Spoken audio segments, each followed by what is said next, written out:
ನಮಸ್ಕಾರ. ಇವತ್ತು ನಾವು ಡೈರೆಕ್ಟರೀಸ್ ಹೆಂಗ್ ಕ್ರಿಯೇಟ್ ಮಾಡೋದು ಮತ್ತೆ ಫೈಲ್ಸ್ ಹೆಂಗ್ ಕ್ರಿಯೇಟ್ ಮಾಡೋದು ಜೊತೆಗೆ ಅವುಗಳನ್ನ ಡಿಲೀಟ್ ಮಾಡಿದಂಗೆ ಮತ್ತೆ ಮಲ್ಟಿಪಲ್ ಫೈಲ್ಸ್ ಮತ್ತೆ ಡೈರೆಕ್ಟರಿಗಳನ್ನ ಹೆಂಗ್ ಡಿಲೀಟ್ ಮಾಡೋದು ಅಂತ ಇವತ್ತು ತಿಳ್ಕೊಳ್ಳೋಣ.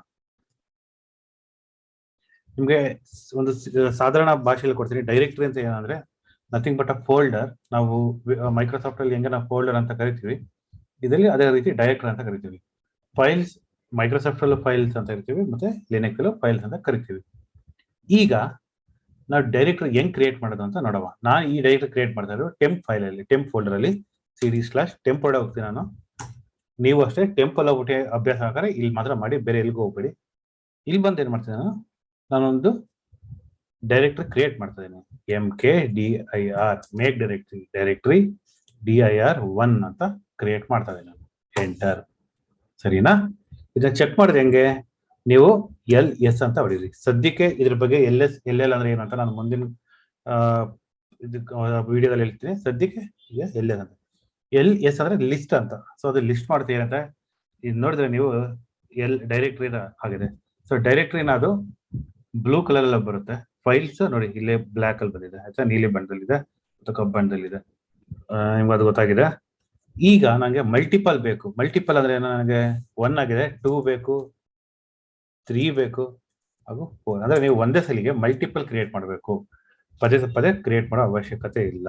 ಹಾಗೇನ್ ಮಾಡ್ತೀವಿ, ಇದು ಎಂಟರ್ ಮಾಡಿದ್ರೆ ಒಂದೇ ಸಲಿಗೆ ನಾವು 4 ಕ್ರಿಯೇಟ್ ಮಾಡಿದ್ವಿ, 3 ಕ್ರಿಯೇಟ್ ಮಾಡಿದೀವಿ. ಅದನ್ನ ಚೆಕ್ ಮಾಡಿದಂಗೆ LS ಅಂತ ಹೊಡೆದು ನೋಡೋಣ. ನೋಡಿ dir1 dir2 3 4 ಅಂತ ಬಂದಿದೆ. ಡೈರೆಕ್ಟರಿ 1 2 3 4 ಕ್ರಿಯೇಟ್ ಆಗಿದೆ.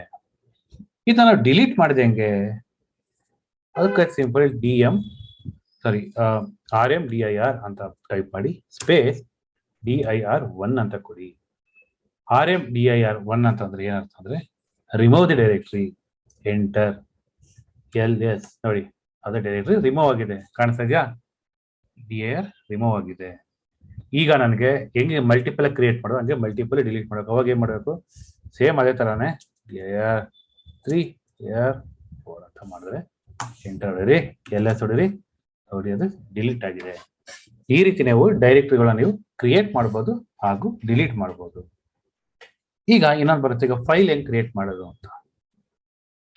ಫೈಲ್ ಕ್ರಿಯೇಟ್ ಮಾಡಕ್ಕೆ ಬೇರೆ ವಿಧ ಇದೆ, ಅದು ನಾನು ಮುಂದಿನ ತರಗತಿಯಲ್ಲಿ ಹೇಳ್ಕೊಡ್ತೀನಿ. ಆದ್ರೆ ಇಲ್ಲಿ ಸದ್ಯಕ್ಕೆ ಒಂದು ವಿಧ ಇದೆ, ಅದನ್ನ ನಾವು ಟಚ್ ಕಮಾಂಡ್ ಯೂಸ್ ಮಾಡ್ತೀವಿ. ಟಚ್ ಅಂದ್ರೆ ಏನು, ಟಚ್ ಅಂತ ಒಂದು ಕಮಾಂಡ್ ಯೂಸ್ ಮಾಡ್ತೀವಿ. ಅದರಲ್ಲಿ ಫೈಲ್ 1 ಅಂತ ಕ್ರಿಯೇಟ್ ಮಾಡ್ತೀವಿ. ಎಂಟರ್ ಅಂದ್ರೆ ಒಂದು ಫೈಲ್ ಕ್ರಿಯೇಟ್ ಮಾಡಿದೀವಿ. LS ನೋಡಿ ಫೈಲ್ 1 ಅಂತ ಬ್ಲೂ ಕಲರ್ ಬ್ಲಾಕ್ ಅಲ್ಲಿ ಬಂದಿದೆ. ನಿಮ್ಗೆ ಒಂದೊಂದ್ಸಲಿ ಬಣ್ಣ ತೋರಿಸುತ್ತೆ, ಒಂದ್ಸಲಿ ತೋರಿಸಲ್ಲ. ಆದ್ರೆ ನೀವು ಅದನ್ನ ಅರ್ಥ ಮಾಡ್ಕೋಬೇಕು. ಇಲ್ಲ ಅಂದ್ರೆ ಎಲ್ ಅಂತ ಹೊಡೆದ್ರು ಪರವಾಗಿಲ್ಲ.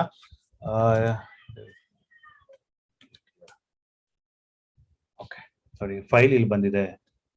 ಸರಿನಾ? ಇಲ್ಲಿ ಕ್ರಿಯೇಟ್ ಆಗಿದೆ. ಯಾವಾಗ ಕ್ರಿಯೇಟ್ ಆಗಿದೆ, ಡೇಟು, ಟೈಮು, ಯಾರು ಅಂತ ತೋರಿಸೋದು. ಮುಂದಿನ ತರಗತಿಯಲ್ಲಿ ಇವೆಲ್ಲ ಏನಂತ ನಾನು ಹೇಳ್ಕೊಡ್ತೀನಿ. ಸದ್ಯಕ್ಕೆ ಇಷ್ಟು ತಿಳ್ಕೊಳ್ಳಿ. ಸರಿನಾ? ಸೊ ಇದೇ ರೀತಿ ನಾವು ಮಲ್ಟಿಪಲ್ ಫೈಲ್ ಕ್ರಿಯೇಟ್ ಮಾಡ್ಬೋದು. ಹೆಂಗ್ ಕ್ರಿಯೇಟ್ ಮಾಡೋದು, ಸೇಮ್ ಅದೇ ತರನೇ ಫೈಲ್ 2 ಫೈಲ್ 3 ಮತ್ತೆ ಫೈಲ್ 4 ಅಂತ, ಅಂದ್ರೆ ಒಂದೇ ಸಲಿಗೆ 3 ಮಾಡೋದು. ಹೆಂಗೆ ನೋಡಿ, ಫೈಲ್ ಆಗಿದೆ. ಈಗ ಅದೇ ತರ ರಿಮೂವ್ ಮಾಡಿದಾಗೆ ಸೇಮ್ ಅದೇ ರೀತಿ ಫೈಲ್. ಆದ್ರೆ ನಾನು ಈಗ ಏನ್ ಮಾಡ್ತೀನಿ, ಫೈಲ್ ಸ್ಟಾರ್ ಅಂತ ಕೊಡ್ತಾ ಇದೀನಿ.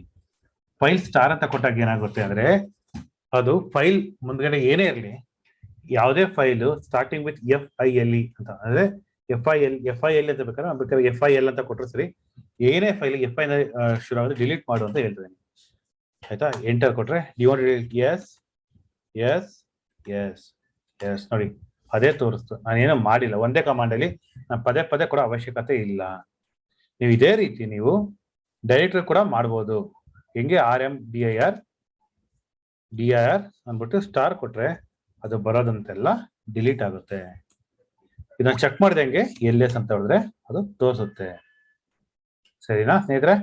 ನಾನು ಮುಂದಿನ ತರಗತಿಲಿ ಇದ್ರ ಬಗ್ಗೆ ನಾನು ಹೆಂಗೆ ಫೈಲಲ್ಲಿ ಡೇಟಾ ಆಡ್ ಮಾಡೋದು ಹೆಂಗೆ, ಅದನ್ನ ಎಡಿಟ್ ಮಾಡೋದು ಹೆಂಗೆ ಅಂತ ಹೇಳ್ಕೊಡ್ತೀನಿ.